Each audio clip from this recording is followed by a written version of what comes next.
Oi, vamos falar hoje sobre O Hobbit. Sim, mas antes de tudo, antes de eu falar desse épico romance, desse épico livro infanto-juvenil do Tolkien, eu vou dar uma observação clara para vocês. Christian, porque você vai falar do Tolkien, do Hobbit mais especificamente. Sim, eu não sei se vocês sabem, mas aqui no canal tá rolando um projetinho, a gente tá lendo aí os livros, né, do Tolkien, sobretudo os que estão sendo publicados agora, reeditados, né, pela HarperCollins, e já começamos com o Hobbit, terminamos, depois já pulamos aí para o maravilhoso Senhor dos Anéis, e estamos concluindo o Senhor dos Anéis nesse momento para iniciar o Silmarillion. Aí vocês vão perguntar, Christian, mas o Silmarillion não é primeiro? Sim, mas como esse era um projeto, né, para vocês descobrirem Tolkien ou redescobrirem Tolkien, e aí eu achei mais adequado a gente começar com o Hobbit. Eu acho que ele é mais palatável, acho que é uma porta de entrada para esse mundo, né, a Terra-média e toda essa mitologia construída pelo maravilhoso Tolkien. E então, por isso que a gente começou aí com o Hobbit. O Hobbit é muito maravilhoso, eu tinha lido fazia mais de 12 anos. Um livro que muito mexeu comigo na época, né, na adolescência, e hoje me possibilitou ver coisas muito maiores do que naquela época, claro, por causa da bagagem que a gente vai adquirindo ao longo do tempo, mas esse livro é um livro infanto-juvenil, mas muito fora da caixinha de tudo realmente do que você conhece. O Tolkien aqui, ele conta a história de Bilbo Bolseiro. Sim, Bilbo Bolseiro é um hobbit ali que vive no condado, uma região rural, bem pacata. O próprio Bilbo, os próprios hobbits, eles são bem pacatos, né? Eles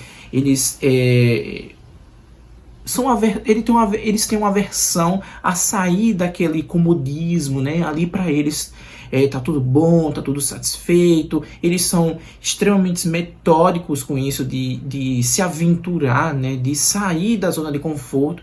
E é um livro que mostra muito isso. Essa questão de você sair da zona de conforto. Aqui, a história do Bilbo Bolseiro é uma história muito interessante. Por quê? Porque aqui conta essa história de uma forma bem progressiva, né? E o personagem, ele vai adquirindo uma personalidade, podemos dizer, ao longo da história. Além do mais, ele vai se redescobrindo, descobrindo inclusive coisas que ele nunca pensou que iria fazer, né, na vida. Mas enfim, a história do Bilbo Bolseiro, do Hobbit, começa ali no condado. Chega quem? Gandalf, e fala para o Bilbo que ele iria fazer uma espécie de aventura, e se ele estaria disposto a isso, né? Que ele tinha uma espécie de missão, né? A missão ali do Bilbo Bolseiro. Pensa que não, aquela festa inesperada, chegam quem? Os anões. Esses anões, eles são muito sofridos, né? Porque a gente sabe muito bem que ocorreu ali alguma coisa bem estranha, né? Que eu não quero dar tanto spoiler, que eu sei que alguns já sabem, muitos já assistiram o filme. Mas aconteceu algo muito estranho, que um dragão Smaug tomou ali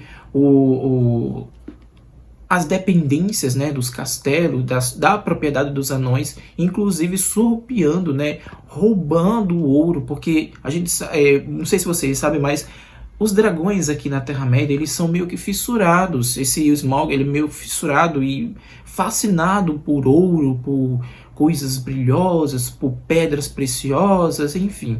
Então os anões, eles são muito construtores, eles são muito mineiros, né? Eles pegam ali, fazem a espécie de mineração, pegando pedras preciosas, construindo túneis, cavernas, enfim, eles têm essas habilidades. Então eles conseguiram muito ouro e conseguiram coisas ali, muitas riquezas, né? Aqueles lugares ali. Até isso também já vem isso de gerações e gerações dos anões. E aí o Gandalf diz que o Bilbo, ele era um ótimo estrategista ali, né? Um ótimo ladrão, podemos dizer, para que consiga entrar ali nas cavernas e dentro dos palácios, do Palácio das Dependências, onde o Smaug está, para que ocorra o quê? A expulsão ou mesmo a matança, né? E ao desaparecimento desse dragão, e possivelmente os anões possam tomar o seu reino de volta. E então os anões chegam lá, naquela festa inesperada, tentam muitos convencer o Bilbo, mas o Bilbo tem aquela força dentro dele, que é muito característica do Hobbit, de ficar muito cômodo. Ali eu já estou satisfeito, para que eu vou sair daqui, né? Então ele está satisfeito, está muito bem, mas ele resolve, né? Ele resolve ajudar os anões, mas ele resolve ajudar os anões e não sabe o que está por vir. Ele não sabe de jeito nenhum do que espera, né? O que tem ali na frente, né? O que está por vir, o que tem esperando por ele no decorrer do próprio percurso e, claro, né, posterior. Ele também sonha, né, com essa retribuição que ele vai ter, talvez uma retribuição financeira, um pouco da fortuna dos anões, né, ajudando a expulsar aquele dragão. Mas a história em si é isso, né? Ele saindo do condado, ele tendo esse percurso todo, passando ali por Valfenda, que é um lugar dos elfos, tem toda essa história, essa questão mitológica, toda construída pelo Tolkien. E aí o percurso dele em direção ao castelo, né, as dependências dos anões, onde Smaug tá, é algo surreal. Até eu discuti isso muitos nas lives, fazendo um parêntese aqui, o projeto, ele teve lives, né, e como está tendo nos outros livros do Tolkien, a cada quinzena. Então, se vocês querem mais algo aprofundado, vou deixar aqui embaixo os links de todas as lives que ocorreram a respeito do Hobbit. Então, fechando parêntese, tem essa questão toda do Hobbit, né, do Bilbo Bolseiro, seguir esse percurso até o Smaug. O que mais me chama a atenção desse livro, e vocês que leram e que me acompanharam nessa jornada, né, e que estão me acompanhando, sabem muito bem que o que vale mais não é o destino final, eles chegarem lá onde o Smaug está, mas o percurso. É um livro extremamente transformador. O Smaug, aliás, o Bilbo, ele se transformou ao longo desse percurso por inúmeras razões. Primeiro, ele saiu, né, da zona de conforto, como eu tinha dito, que os hobbits eles têm esse jeito, né, dele, é o jeito do povo hobbit. Eles são muito cômodos, eles ficam ali e não saem mais. Então ele sair do condado já foi algo muito agressivo para ele, já foi algo muito ousado, melhor dizer, sair dali do condado e enfrentar tudo aquilo, né? E ao longo do percurso ele se transformou, né? Ele viu a coragem saindo dentro dele, ele viu outras características fluírem dele, né? De um jeito transformador. Eu digo que esse livro, ele une dois pontos principais, que eu acho que são os pilares desse livro. Se vocês não concordam comigo, escrevam aqui embaixo, que eu quero saber. O primeiro é isso, é a transformação, que o que vale mais é o percurso do que a vitória em si. O segundo é a questão da amizade. O que a gente pode perceber aqui desde o início é esse elo de amizade dele com os anões, com os elfos, e a gente pode ver ali a conquista de cada dia, né, que vai passando, e o elo de amizade deles fica extremamente forte, e é algo avassalador. Ali ele vê ao longo do tempo, eles ambos, né, tanto o Hobbit quanto os anões, né, adquirindo a confiança um no outro, esse elo de amizade, o próprio Gandalf ali, que é meio que um professor ali da turma, um guia, né, e aí tem toda essa questão da transformação, né? Então, eu acho que esses dois pilares, eles estão muito marcantes na obra do Hobbit, né? Essa obra que o Tolkien escreveu. O Tolkien escreveu esse livro para criança. de fato a gente percebe a linguagem dele é uma linguagem mais tranquila, é uma linguagem mais, até em alguns pontos, muito infantis, engraçadas, cômicas, enfim. A gente percebe já um pouco no final que traz um pouco sombrio, mas lá quando vai chegando mais próximo à batalha final. Diferentemente, né, do Senhor dos Anéis, que a gente está concluindo agora, que é um livro mais obscuro. A gente percebe que o Tolkien, ele deu continuidade a essa história, né, do Hobbit, que a gente percebe muito bem aqui, que a continuidade foi algo muito marcante. Inclusive, a gente vê essa conexão extremamente forte, mas o Senhor dos Anéis, ele é algo mais sombrio em relação ao Hobbit. Ele é o mais... como podemos dizer, um livro mais adulto, né? Eu acho que é a melhor forma de caracterizá-lo.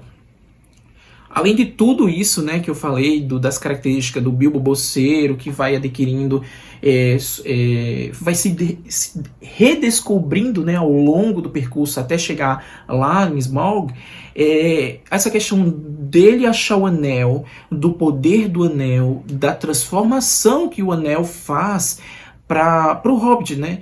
E aí a gente até comparou isso várias vezes, discutimos inúmeras vezes na live. E por que o Hobbit, que também a gente percebe isso no Senhor dos Anéis, foi escolhido para levar esse anel, para portar o anel, né?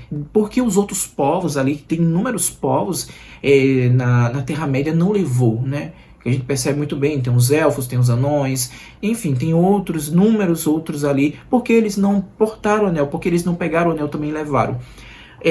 A gente teve, assim, na live, se vocês quiserem ver lá, inúmeras teorias, né, a respeito do anel, porque o anel é extremamente poderoso, ele manipula o portador ao tempo todo. E eu acho que pela característica, né, do Hobbit, ele ser mais... ele ser desprendido muito da riqueza. Claro que, né, eles têm uns acúmulos lá, mas não é como os outros. Acho que a ganância, eles são muito pacatos, eles não têm... Acho que o Hobbit, ele não tem muita ganância, eles são muito cômodos, eles têm um amor imenso, eles têm um coração enorme. Eles são também, por outro lado, um pouco muito acolhedores, eles gostam sim de ter sua reclusão lá, eles gostam do seu comodismo, mas também eles são muito amorosos. Talvez seja essas características, esse conjunto de características que o Hobbit foi o escolhido para portar o anel, tanto no Hobbit, né, quanto lá no Senhor dos Anéis. A gente pode ver isso lá com o Frodo, enfim, mas isso eu quero trazer depois, no vídeo que eu falar sobre o Senhor dos Anéis.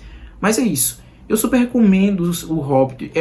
Eu acho que seja um livro que é uma porta de entrada para o mundo Tolkien, né? Esse mundo tolkieniano, esse mundo da Terra-média, essa mitologia criada pelo Tolkien. É um livro que você lê de forma muito avassaladora, é um livro que você não consegue parar de ler, porque você quer descobrir o que vai acontecer com o Bilbo Bolseiro, com os outros. Você quer saber como foi a transformação de uma pessoa através desse percurso. E a gente vê o tempo inteiro essa transformação ao longo do percurso até chegar na vitória, né?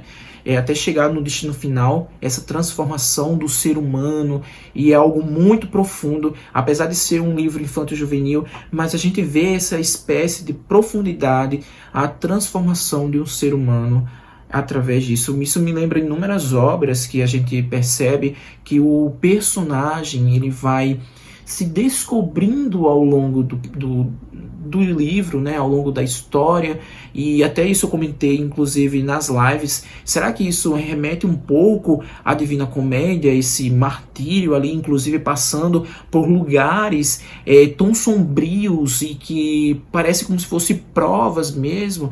Enfim, leiam, entendam, depois vem comentar comigo, escrevam aqui embaixo o que vocês acharam. Essa é minha opinião, certo? Sobre o Hobbit. É isso. Um cheiro pra vocês. Se inscreve no canal se não tá inscrito. E até mais, tá? Não deixa de curtir o vídeo. Cheiro. Tchau.